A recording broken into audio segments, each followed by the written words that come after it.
Right, guys, we're back for the Premier League review. Listen, what a weekend we've had. We're going to mix up this weekend. We're going to chat. We're going to have a little chat like we're at home, like we're in a pub, like we're in a cafe, wherever you want it to be. Me, Joe, and Steve, we're here today to run through a few things. What we got, Steve? Joe, what we going with? We've got to start with United, mate. Shut up, you. We're not even talking about Arsenal. Won 3 games on a bounce. And look at him. He's like, can we get together and have a talk about it? Shut up, Joel. I didn't want to be the one to start with Man United, but I thought we'd best just go there, man, because the way we've been playing, I think Ollie's been under immense pressure over the last couple of months, and expectations at Man United are always higher, and there's been question mark after question mark after question mark of him. But slowly but surely, there seems to be a level of consistency that's creeping into the team now, and he seems to have been finding his best team. There's been clamour to get Van der Beek, and he's brought him in, yes, but he's not. He's adamant he's not starting yet, and the boys up front, what they found is that if they're secure and they shore things up in the middle of the park and at the back, then they've got the players up front to score the goals. I think Bruno Fernandes needs special mention. I think Man United now are unbeaten in 10 Premier League games, winning 8 and drawing 2, and scoring 24 goals. And it goes back to my point I just made, the attacking area in this team is up there with the best around. You have to say that. You can't deny that at all, because the way that they score so freely. They ask questions of the opposing team's defenders. And again, Bruno Fernandes directly involved in 33 goals, 19 goals, 14 assists in 30 Premier League games. Joel, talk to me. What I know you're going to try. Listen, I'm not going to lie, yeah. That's pretty impressive, because obviously I thought the star man this year was going to be Greenwood. Obviously, Bruno's always the main man, but you're doing this without Greenwood, who I rate highly. I can't lie. When he first came, when he was here last season, I thought great player, but I don't see him walking into Liverpool's team, and I don't see him fitting into City's team. But the way that guy's playing at the moment, man, he's making it really tough to suggest anything else. You know what I'm like? I like to mock it a little bit. When I saw him in Team of the Year last year, I was pissed off, man. I thought, you guys are taking a mick. Like, he's only just come through the door. But with the performances that he's pulling off at the moment, you just got to respect him, man. He's the best in that position, hands down. I mean, obviously, you still got Kevin De Bruyne, etc. So besides him, he's definitely the best in that position. You know what someone like him does? Is a new player that comes into the squad. They up the levels, which he's undoubtedly done, and other players have to look at themselves and go, hold on a minute, that's the level now. Someone's raised the bar. I've got to stay with that, because it's an ego thing. You can't tell me that in these change rooms nowadays there aren't big egos. There are. Pogba's got an ego. Rashford will have an ego. They all have an ego. They'll want to be saying that I'm the top dog. I remember Ruud van Nistelrooy when he was there. He was flying. Everyone shouted Ruud's name when I came there more than anybody's name. He was the man. Ronaldo comes. You can sense, you could feel, you could see Ruud was like a little bit like, hold on a minute, how come he's getting started to get some shine and getting a few more shouts than maybe me? But Ronaldo wanted to take over. And it was a good battle in it. I think it generates very, very healthy competition within a squad, and that's what you need. Agreed. It brings out the best in the players. And I think, and when I see it, let me tell you what I like about the guy. He's not afraid to talk to anyone in the team. Yeah, like, for example, I remember the previous game, before the Villa game, Martial came on. And Martial, he likes to do his own thing. He's calm, relaxed.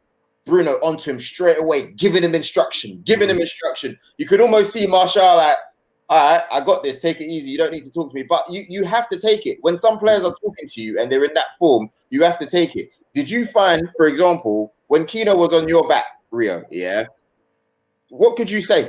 You know what I mean? When he's having a brilliant game, you would just take it? It's more the respect levels, because with what Roy Keane had done in the game and what he meant as a player and as a talisman for the football club, you had to respect and listen to what he said. But if you don't agree with it or you think it's wrong, I think you're within your rights to say. But if you're going to go up against someone like that in the squad, you make sure you're doing your thing yourself before you even think about it. And that'll be the case. And I think someone like Pogba, I think it's huge for someone like Pogba. Pogba will want to be the main man. No doubt. I know Paul. He will want to be the person that everyone talks about as being the man that made Man United come back to winning things. That's why he came back to Manchester United when he did.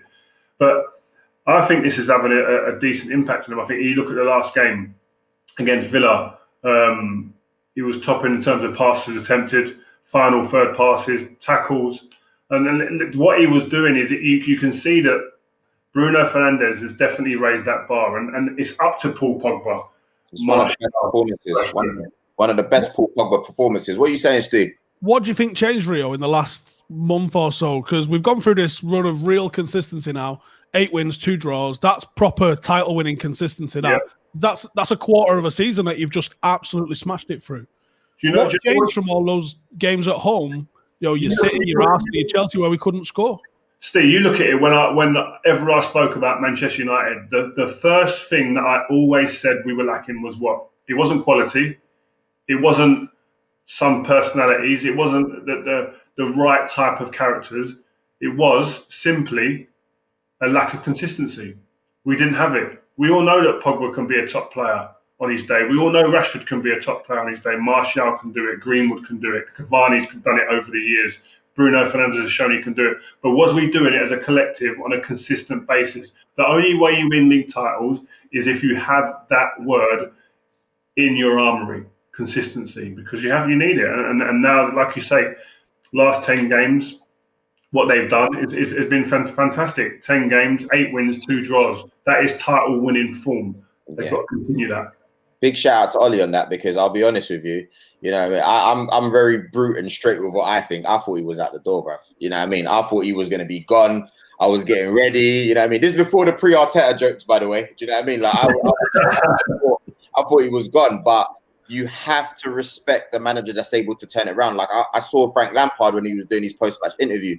I don't know if I put in our group, I said, he spoke well there. Yeah, he spoke really well. He spoke really well, because he could have easily come out and you could see the pressure. And respect to Ollie, man. Like he's not a man that says much anyway, but it looks like he's gone away and he's got it right. And you know what I like? I'm starting to see him a little bit more animated now. When someone doesn't score a chance that they should score, he'll slap his knee and I'm not saying it means a lot, but I feel like you can almost sense it, and that comes across to the players as well. When there's something that's not accepted, we're not just going to smile and act like it didn't happen. And from a fan's perspective, I like to see that. And I saw that little hug at the end that they all gave, and I thought, there's something to believe.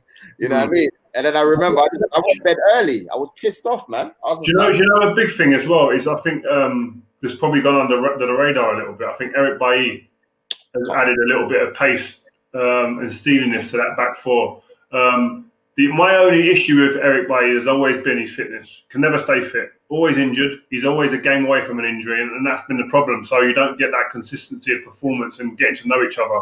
I think Maguire needs pace next to him because he lacks it, and he has other attributes that are positive, but pace isn't one of them. And I think in a modern era, the modern game, to have a 2 centre-backs who aren't one of them at least been electrifyingly quick, you've got a problem.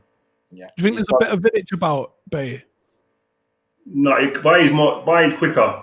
I wouldn't put them in the same bracket. I wouldn't. I think style-wise, I don't mean pace-wise. I mean style-wise. Yeah. I don't think Eric Bailly's going to put his head in where Vidic would put his head. To be fair, I reckon. No, he's too pretty. But no, I wouldn't put him like Nemanja. I think Eric Bailly has good attributes. He's quick. He's aggressive at times. If he cuts silly mistakes out that he had previously and gets away from any injuries and gets a clean bill of health for a while, I think Man United are onto a good thing. Straight. No, it's true. Solid player. Respect Jack him. Grealish. He was the only major threat I thought Villa had or have, actually. There's a lot of talk of him going on to a different club, to potentially a bigger club. I think United flirted with him big time last summer. Do you think there's any way you could see Bruno and Grealish? Because I'm already resigned to the fact that Pogba's going in the summer. Do you think I don't care if Pogba goes or not. I don't care if Pogba goes or not. Grealish is my man. I've known this guy since he was in his early teens. He came to my restaurant actually in Manchester. He came to watch a game, and I got him some tickets. Him and his dad and that. And great kid, great family, loves his football, man. And what you're seeing is what the young people, young players, young kids don't see with Jack Grealish is the hard work behind closed doors, the attention to detail, the way that he's trained and changed his regime. He's looked at himself and what I can do better. I've heard from a lot of people that he is diligent in all the work he does off the pitch to get to where he is now, where you're seeing results week in, week out. And I think he's again been directly involved in 12 goals in his last 14 matches, and that's a huge number. 5 goals, 7 assists. That tells you that he's starting to think about things. And I think he's one of them players who's looked at himself in the summer and thought, yep, I've done well last season. I've signed a new deal at the club I love, my boyhood club. I'm going to go again. And I'm not just going to hope it goes well. I'm going to make sure that there's no stone left unturned. I'm going to do my due diligence. I'm going to do my research on my game and look at myself and really drill down on some of the areas that I need to work on. And I think numbers are definitely an area you can see there's been a huge improvement, let alone the actual the way he showcases his talents. Not a bit giddy having him and Bruno in the same team, you not think?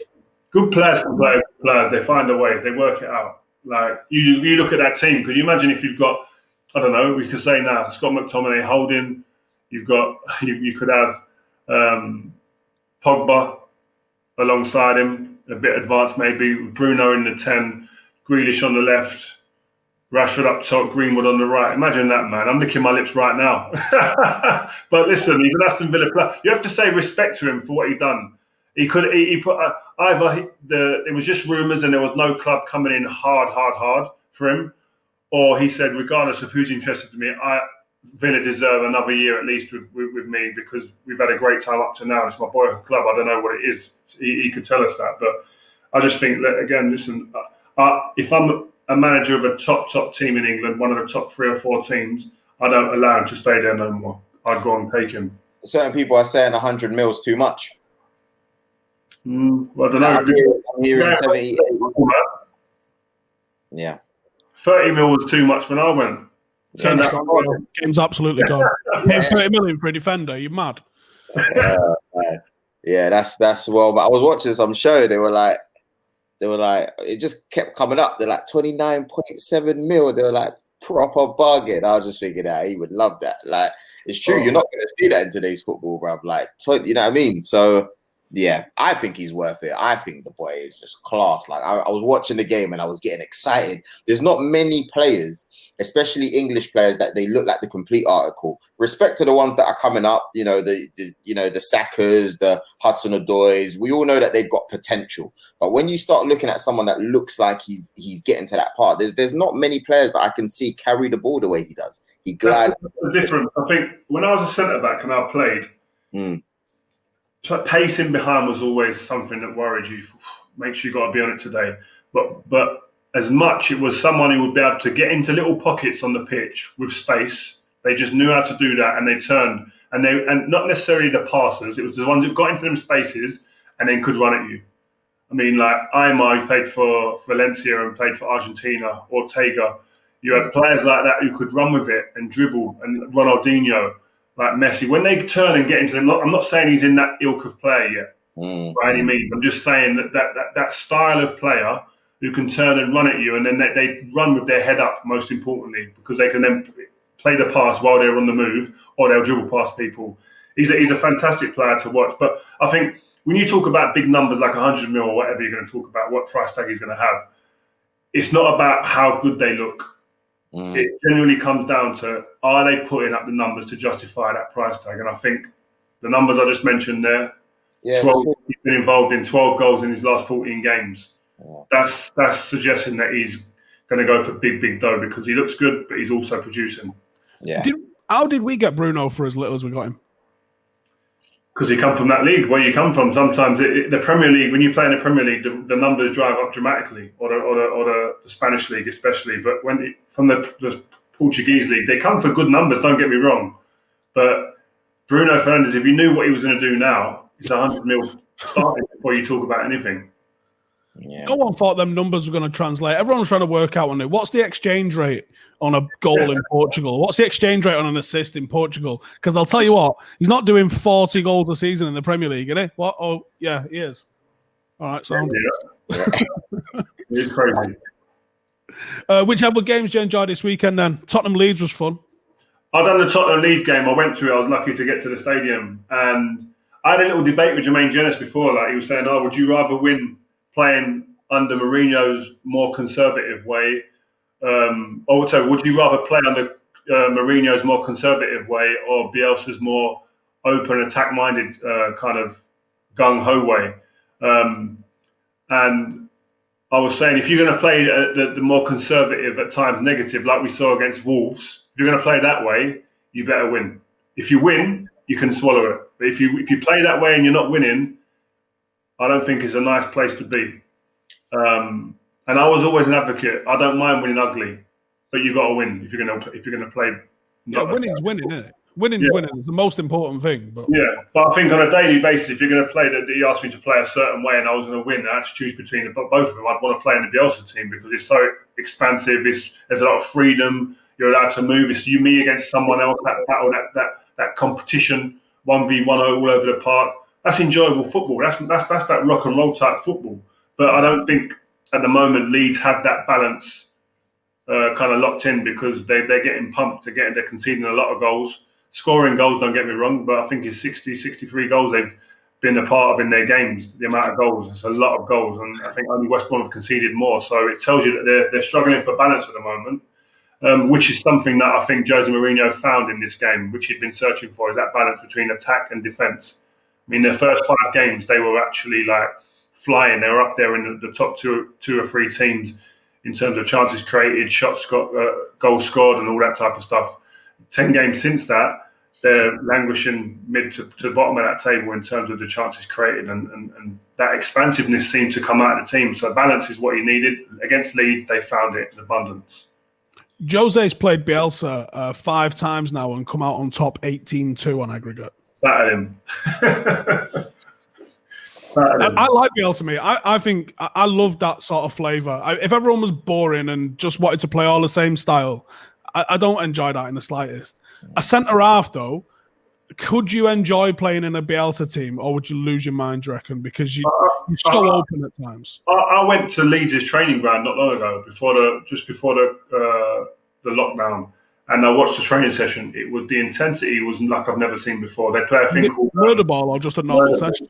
Murder ball, where they actually play 11 aside and they play man for man all over the pitch. And they do like 3 or 4 5-minute segments. And in the 3 or 5 minute segments, 3 or 4 5-minute segments, they are kind of working on playing against different formations and eventualities from the other team. And there's no offsides, there's no whistles for tackles. They smash the life out of each other. And it's a harder game intensity-wise than it is on a Saturday for them. So it's unbelievable. But as a defender, listen, all things are great if you're winning. I don't care if you're playing good football or bad football. If you're winning, you can swallow things. You can get on with it because that's the be-all and end-all of this game. But there comes a point, the way he's playing, that I could see him losing players at times if they're not winning, because players will go against him and be like, we're not winning and we're going to change, we're going to deviate from these tactics, which got us here, but they could end up being our undoing if we don't find a little bit more balance with it. Yeah, murder ball's interesting. I'm absolutely fascinated with murder ball. So there's no fouls, there's no offsides, there's no throw-ins. You have another coach will throw a ball in from a different area of the pitch. All of that's designed not necessarily for you to smash each other, although you end up getting that.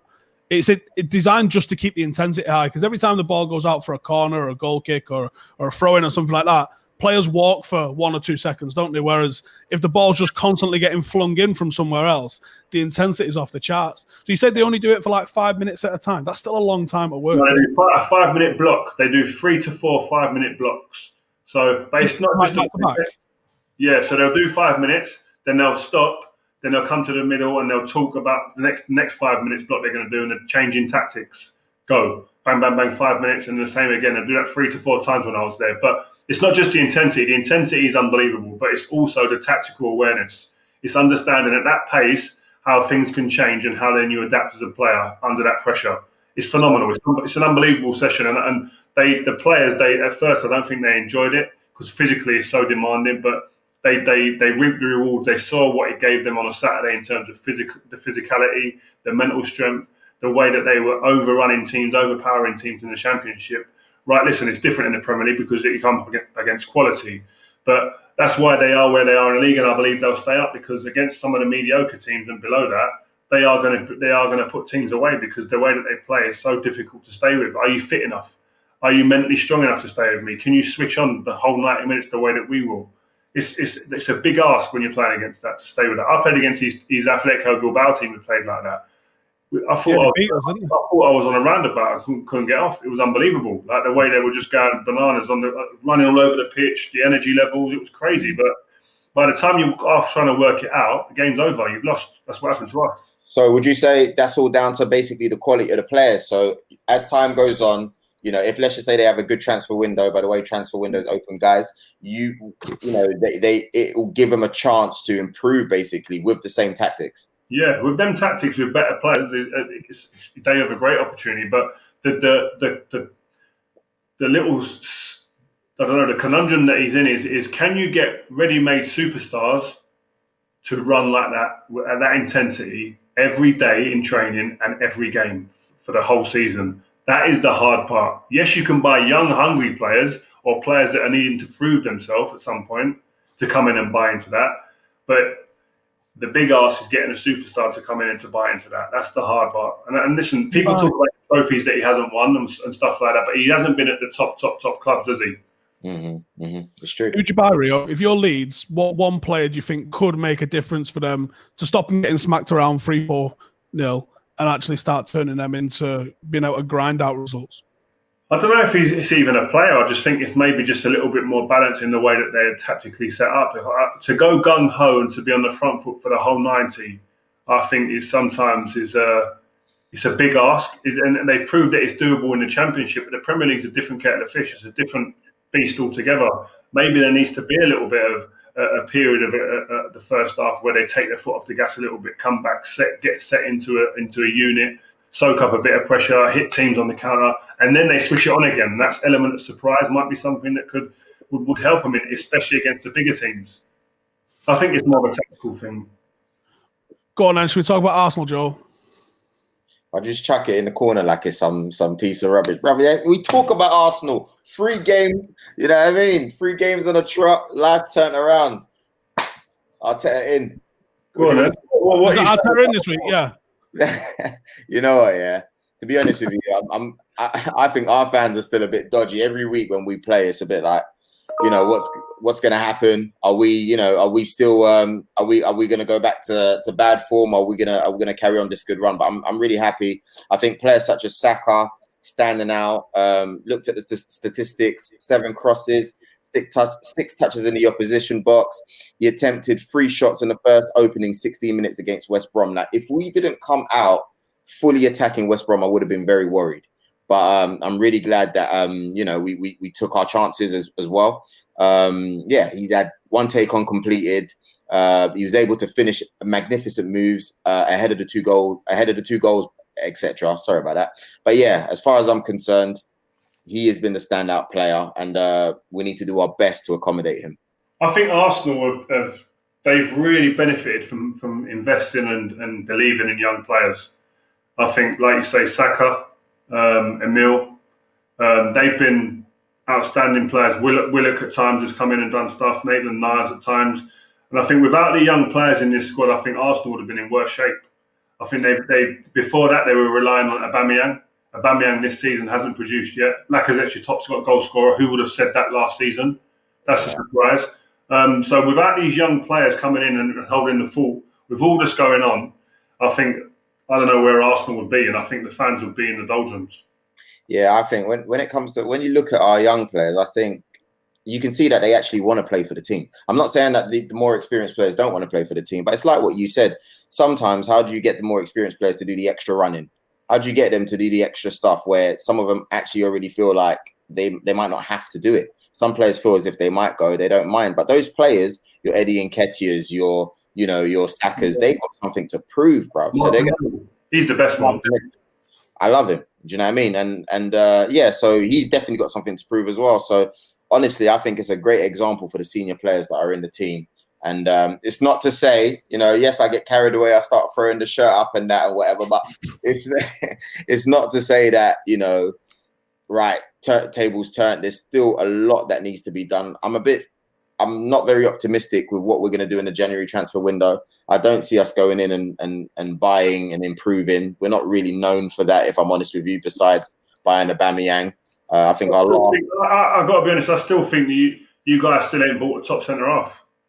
I think the problems stem from not having a good defence, always, because I think you've got a great nucleus of young players, like you said, Martinelli and Nketiah, Reece Nelson, Saka, Martinelli, Willock, Emil. There's 7 or 8 players there that we're talking about. What a nucleus of young players to work with, but you've got to put the pieces around them. That's the big problem, and I think that's been a problem in recruitment at Arsenal for God knows how long. And I think that Saliba, what's happened with him? It's a waste of money, it seems, at the moment. I don't know what's happening. Gabriel, indifferent, good some weeks, good, not the best others. Holding's playing centre-half, he's your captain at times. I mean, what does that say about your actual... When you see Rob Holding as your captain, no disrespect, at Arsenal Football Club, you could never imagine that a few years ago. So maybe not, but I reckon in regards to Gabriel, I think he shouldn't get singled out as in regards to like not having great performances, because I think when he weren't playing well, no one was playing well. But if you're going to take it overall, I think he's been one of our better players. I think there's a lot more to come from him. I'm not always really sure when it comes to Mari. I don't know what's happening with the Saliba situation. Rob Holding, credit to him, he's definitely put in the works, but I feel like we need more at the back. I don't really know, how David Luiz is improving our defense. Sorry to say, but it's true. So you're right. At the back, it can be questionable at times, but I don't know. I don't know when we're going to actually action what we need to action, because we're not going to do it in January. Are we going to do it in the summer? I'm not really sure. So maybe that's a question for those who are watching. What's the problem with Aubameyang? You're an Arsenal fan and you watch more games probably than most. But I speak to every Arsenal fan. What has happened? How has he gone from here as one of the most potent strikers in the Premier League, if not Europe, to what he's doing at the moment? I mean, how has that happened? Well, you got to remember though, Rio, it's been, I'm not saying it's acceptable, but it's been 4 to 5 weeks since he hasn't really been performing well, right? So I want to call it a month, but 4 to 5 weeks. Because there's loads of games going, you've got an opportunity every week to not see him playing well. But the truth is, he was playing well when he played against Man United. He was playing well before that. Okay-ish. Let me not say well. He was playing okay. But I reckon those things get highlighted when the team's not performing well. He didn't score the other day, but you don't hear people banging on about how he didn't score. Do you see what I mean? So I think sometimes people just go through... I'm talking goals. How many goals has he got then? 3. No. That's not Aubameyang that I know, that I love. 3 is nowhere near good enough, Joel. That's not 4 weeks of playing bad. I don't know how you're defending him. This is typical Arsenal. This is since he signed a new contract. I'm not here to defend him. Since he signed a new contract, I don't know. Do you know what I mean? Like, look at you. You're defending him. No, I'm just saying. He ain't even playing well, though. It's not like you can say, do you know what? His link-up play is sick. He's bringing others into the game. He presses off the ball. He's doing none of that.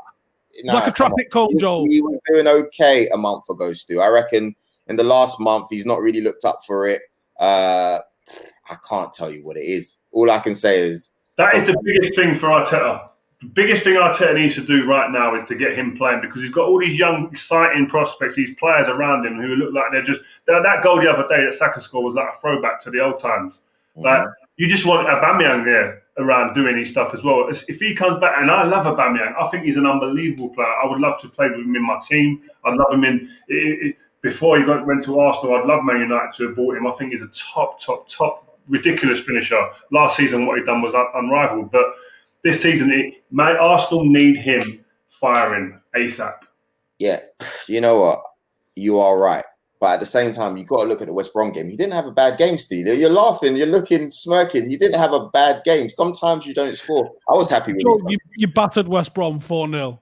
Yeah, it's West Brom. Do you know what I mean? Like, he didn't have a bad game. So Arsenal beat the West Broms and them teams all the time. Like, you lot are just like the invincible team or something like that. You guys are getting extra confidence recently. I'm not, you know what I mean? Every United fan all of a sudden has a voice. You know what I'm saying? You guys can't believe that you are where you are in the table at the moment. So let's take it easy. The thing that we've learned about this league is a few weeks ago, we weren't talking about City. But now, all of a sudden, they're creeping up the table. Yeah. I told you.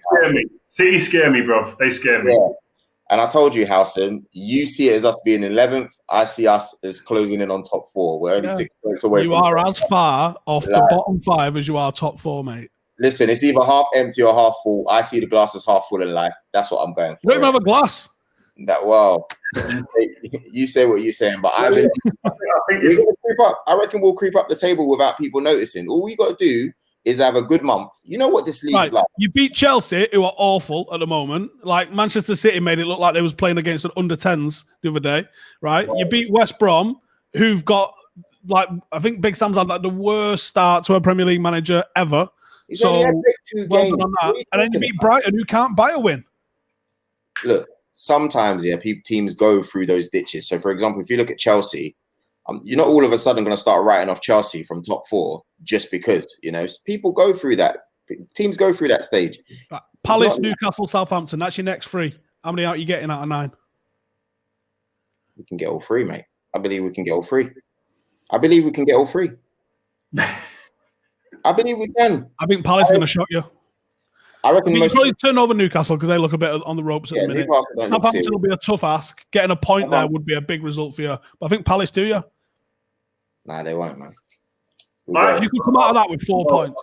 I like Arsenal. I want Arsenal to do well, but it's just they ain't even getting it right, man. But I think what scared me yesterday watching the Chelsea versus City game was the press, the work rate of the City team. It was a little bit of a throwback to the old Pep teams. The intensity with which they played all over the park, forcing mistakes, and then when they got the opportunities, punishing.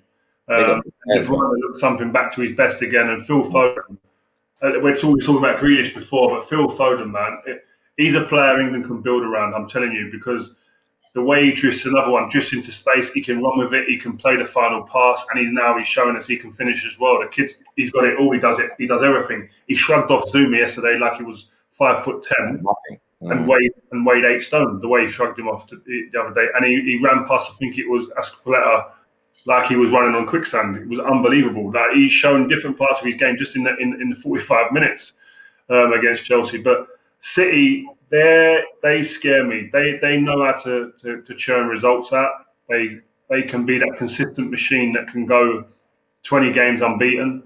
With a league just so inconsistent at the moment, Liverpool drawing the last 2 games. I mean, if they get a good run on and they get within touching distance at the top and they get up there, they're going to be a hard team to stop because they have got undoubted quality and they haven't even played with their number 1 striker yet, really. I've got 2 quick questions in regards to Foden, yeah? First of all, why do you think Pep isn't playing him more? You know what I mean? I'm not saying you're Pep, but from your thought, why is he not playing him more? Should he play him more? Also, secondly, what do you think of the problem that he causes for England? I mean, you got Maddison, Foden, Grealish. Like it's looking very exciting. How do you reckon he pushes himself into that team for the Euros coming up as well? First, the question you asked about Pep, I just think Pep is mindful of his age, his physicality, maybe allowed him to grow into his body, and he seems there now. And it was just letting him gain experience through training with them more and being around that first team. And some players can jump in and be straight superstars, and some players need to bide their time, and he may just be that guy. I think Pep knows better than anyone. He sees the kid day to day. He knows what he wants in his team. He knows the output he needs from individual players, and he waxes lyrical when he speaks about him. And I mean, Pep's the only person who could probably answer that question for us, and so we need to get him on the show as soon as possible to answer that. Yeah, no doubt. But yeah, I think it's down to that. But the problem with England, I think, is a great problem. I think who wouldn't want that problem? I think Grealish and Foden. I think me personally, I'd play them 2 with someone sitting, with Declan sitting maybe. Henderson as well. It's you've got loads of players in there. You say you've got Mason Mount and you've got Maddison. You maybe play Grealish wide left. I don't know. But then where do you play Sterling? Where do you play Rashford? Where do you play Sancho? Do you know what I mean? There's all great problems to have in this team. Yeah, definitely. Right, it is transfer window. Yeah. You had a couple of quite high-profile transfers yourself.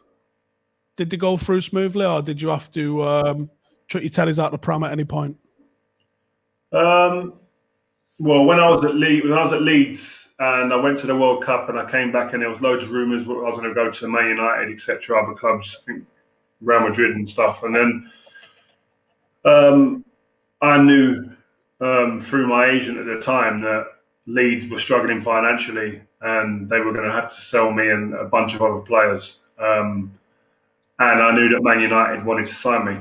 So, bearing in mind, I've been at the World Cup and I'd been around all the Man United players and talking and whatnot and telling me how good it was there. And then I got back to training at Leeds and I knew the situation and I just thought, you know what, Leeds, I've had a great time, but financially you're going to have to sell me anyway at some point. But so I want to go now. I want to go to Man United. I want to win. And that's always been my aim as a football player when I was a kid.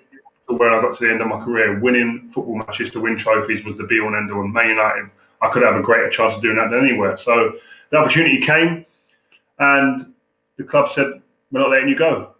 And Man United bid, I think, the first opening bid was about 26, 27 million pounds, I think, and the club said no. And then they bid 29 million. And then at that point, I just said, you know what? Someone give me the office number for Mr. Ridsdale, the chairman. I rang through. He wasn't there. And I thought, you know what he's obviously about. And in 48 hours, we were going to Australia on tour with Leeds for a pre-season tour. So I thought, I'm not going. I need to put my foot down. I want to go to Man United. The club need to sell me because of the financial situation.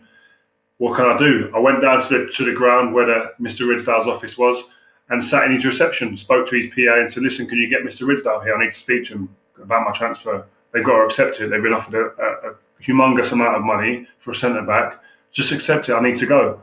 I must have sat there for a few hours, 4 or 5 hours. He was playing the game like he weren't going to come, and I was trying to get the lady to ring him and say, listen, I'm not leaving. I'm sitting here. I ain't going nowhere until you come and see me. I want to go. I'm not going to get on that plane. I'm not going to the tour. And that's it. He knew it was basically. He knew it was. He knew. Yeah, he knew. And he was biding time. And then there were phone calls made behind the scenes between my representatives and the two clubs. And obviously, he saw the whites of my eyes. And when he's met me and saw me, he knew that I wasn't messing around in terms of I wasn't going to go on that plane. I just wasn't. I wanted to go to Man United. I wanted to play for Man United, and that was that. So the deal got done. Within that next couple of days, and I was a Man United player. And when it all comes out in the wash, it was inevitable that I was going to leave. It was just Leeds trying to bargain for a bigger price. But it got done. But I had to press the button. I had to push. And I think some players have to do that in situations. And immediately you look at someone like Jack Grealish. Does he need to push to get out? Probably, I suggest he probably does now. And that's the situation that he'll be in. And if I'm Jack Grealish, I have to be honest. If I am Jack Grealish and a Man United, a Liverpool, a City, a Chelsea, someone like that want me, I walk into that office, whoever makes the decisions, and I'm asking to leave. Simple. But the difference is, I think, with Jack is you didn't have that connection with Leeds the way you have a connection with West Ham or United. He's a Villa baby. Do you know what I mean? So it's going to be much harder for him. It's like the Stevie G situation. You know what I mean? Like, I get that. But at the end of the day, you want to win trophies. Just like Harry Kane, I said the same thing about Harry Kane. If I'm Harry Kane, I'm off. Maybe it's a little bit different now because he's under Jose Mourinho. Yeah. But before that point, maybe Pochettino for that year they had was good, but he's got more chance of winning elsewhere. What? End of your career, you're not sitting there. You're sitting there looking at your trophies on your wall. You're looking at it. Did you cabinet it full or did you cabinet it bare? Simple as that. We're all going to make good money. It don't matter about the money. It's the trophies that set you apart. Where's yours, Rio? Are they in that room you're in? No, they're not. I haven't put mine up yet. They're in a box. So final word. So just so we get it, Jack Grealish. If he's got the opportunity to come, obviously everyone's talking Man United. You're thinking, bruv, just sign the thing, basically. I'm going straight in, knocking the door, bang, bang, bang, let me out. You're going to get massive dough. You're going to have to recruit for your team. It's not like I'm going for cut price. I'm getting you the biggest price because I signed a new deal in the summer. So open the doors and let me go willingly, please. And I know it's hard. It is hard because even when I was at West Ham, when I left West Ham, it was different for me because West Ham got offered, what was it, £18 million at the time. and they were happy. They rang me and said, "Rio, we've accepted the bid." Pack your shit, son. You're out of here. Boots and your shin pads and get off. Get out that motorway now. It's very different, but I understand that them ties. There is an emotional tie for Jack at Aston Villa, but listen, he's paid his dues there, man. He got him to the Premier League. He made him survive in the Premier League another year. He's performing at his absolute best there. It's not like he's slacking off. He'd go on. They'd clap him out the door, 100%. Yeah, and he's 26 in September as well. When you got to start moving, bruv. Yeah, bruv. No, the funny thing is, I don't disagree with you. You know, like when I look at the Kane situation, I get him for two reasons. Because obviously they're not winning trophies over there. I would say that, but at the same time as well, yeah, he's been at such a quality level for like the last four years or so. I mean, for me, when I look at Aguero not really playing games, you know, City are really pushing for Liverpool. What better striker do you get, you know, besides Harry Kane? I think he could go in there and just slip him perfectly. Harry Kane has been unbelievable this season as well. Have you seen the way he's been playing? I watched him against Leeds at the weekend. He was an absolute. He put a masterclass on. And I said, charging the players.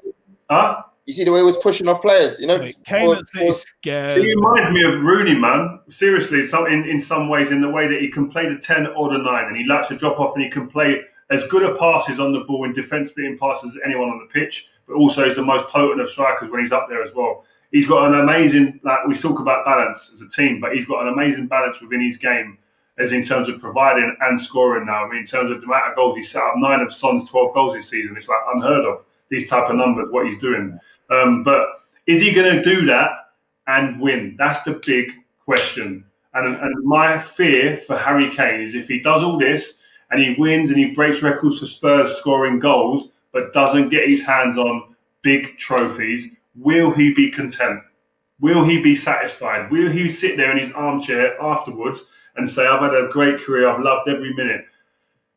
Boy, if I finish my career with no trophies, listen, not everyone can win, I understand that, but when you're playing at the level he's played at, and he's playing at the moment, surely that's got to be winning. Another question, Howson, yourself and Rio. Son, is he world class? Yes or no? Yeah. Easy. What? Cool. Mate, he's one of my favourite Premier League players. Same. Oh, he's outrageously good. Outrageously good. For me, he's the one that they miss the most when he doesn't play. Top team, I'm buying him now. Anywhere in Europe, you buy him. Just for his humility, the way he plays, his whole vibe is just like, even outside of his football, he's just tremendous. You'd want to work with that kid. Yeah, commercially he's good as well, man. When you travel to those sides of the countries, boy, there's no one. He's the number one athlete everywhere. We went with Jason Park. He used to have the Jason Park, like the M25 was named Jason Park. No way.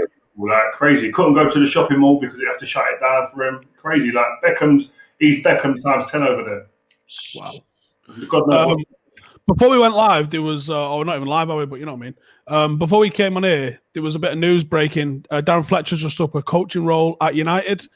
For those who don't really know him all that well, obviously outside of what we saw of him on a pitch, do you think he's going to be a success? And what is he going to be bringing?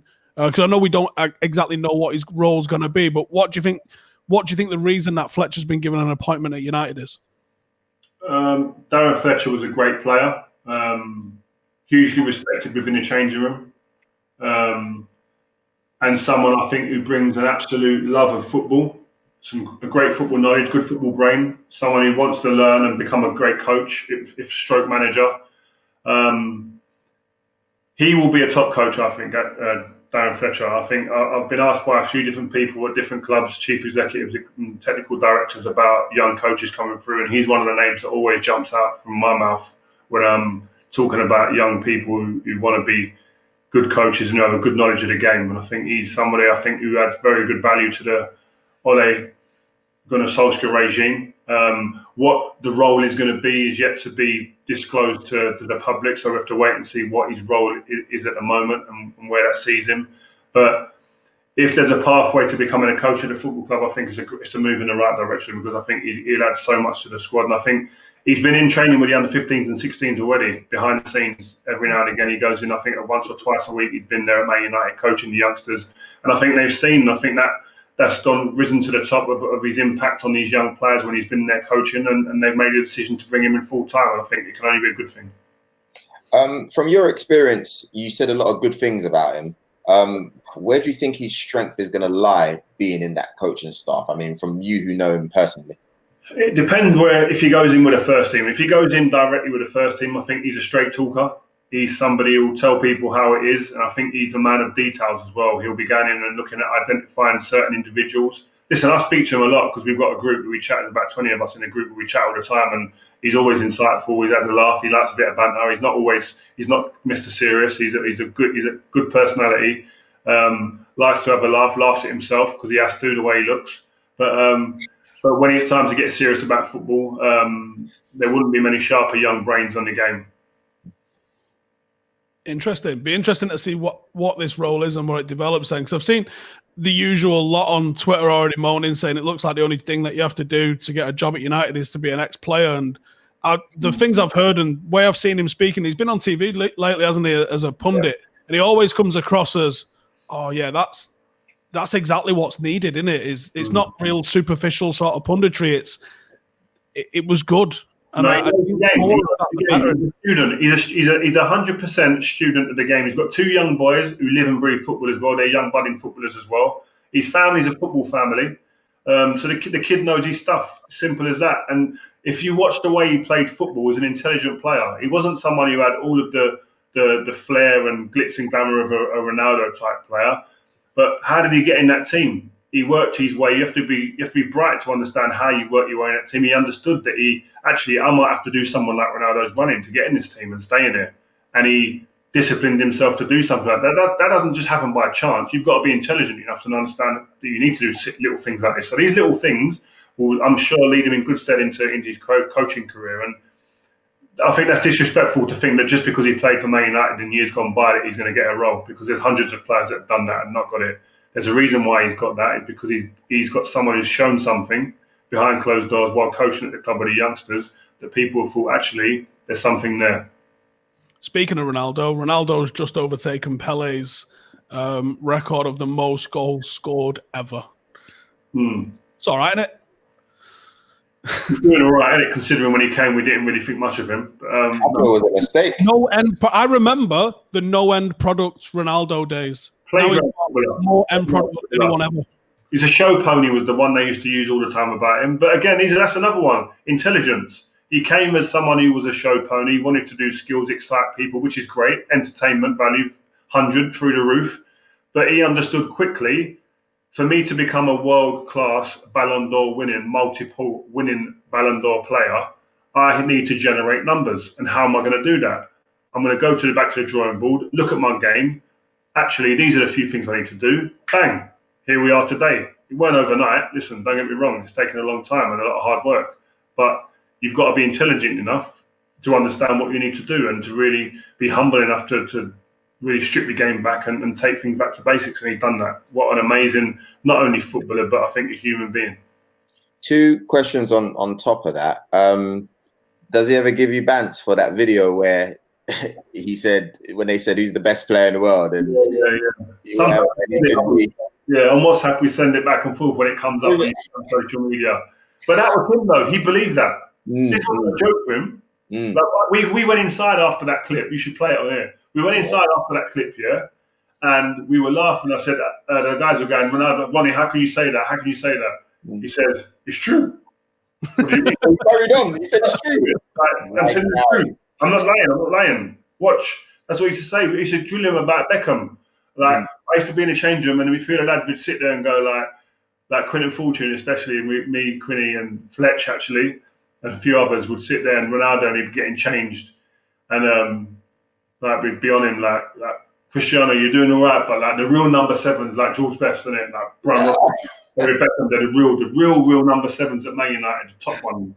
I used to go through them and go, what? They can't do this. They can't do that. Watch. They can't do this. They can't do this. And he used to sit there and wind him up, but he would be dead serious because he was a competitive animal. And that leads me on to the second part of the question. When you would see him training, we've heard Patrice's stories about going there, doing the swims and all the extra stuff. What would you see? Obviously, you've played with great players. You just said Fletcher, Detail, Keno, what he's done at the club. That's not even mentioning Giggsy and Scholes. When you saw Ronaldo, what was different about him?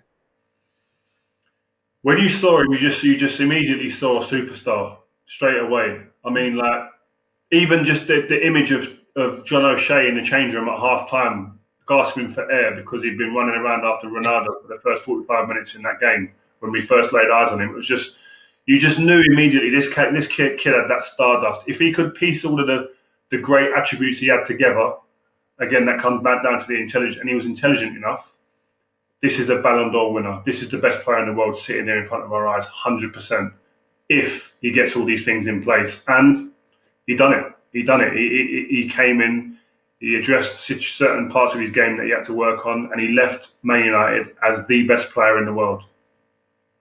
When he left, 2008, obviously, we did all right that year. Don't know if you remember. Supposedly had the agreement with Sir Alex that he would let him go after that season if he give him one more season. Was that made public to the rest of the players? Yeah, without saying it, yeah. I think the year before he wanted to leave. Even before that, he wanted to go. And I remember in the party, we had a party in living room where it was famous parties we used to have in there when we'd won the league. And I remember him standing there and someone was trying to talk to him about staying, etc. And I remember he pulled me to the side and said, listen, talk to them, tell them to leave me alone. And I said, Ronnie, man, please just stay. And I think his agent, Mendes, was there at the time. I said, get him to stay, man. We're going to win 3 or 4 on the bounce. Break records, come on. And he stayed that year. But I think after that, it was like, listen, my dream is to go to Real Madrid. I've won the Champions League. I'm the best player in the world now. What more do you want? And you have to respect that. And I think, like I say, with someone like Grealish, the other players, they see what you've put down. They see the quality, what you've put on the pitch week in, week out. And in the end, they got us just hold their hands up and say, you know what?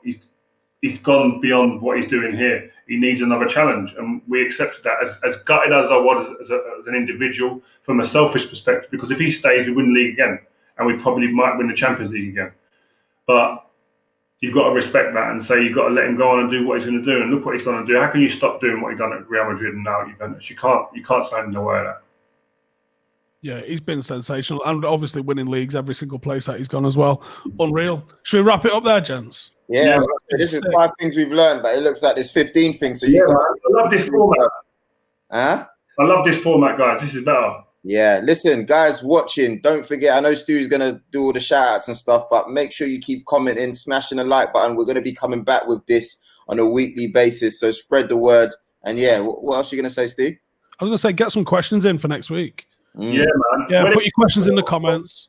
Yeah, definitely. In the comments and stuff, definitely we want to look at the questions and throw some in. But also, guys, I don't know if I mentioned it in the group, I want more guests on there, man. I want someone to come on here with us, man. I need people that support other teams, that have got something to say, that have got a voice. Don't come on here and be tepid, be mild. We want people to come on here, add some flavour, and let's just beat around with some different topics on different teams and players. Let's go, man.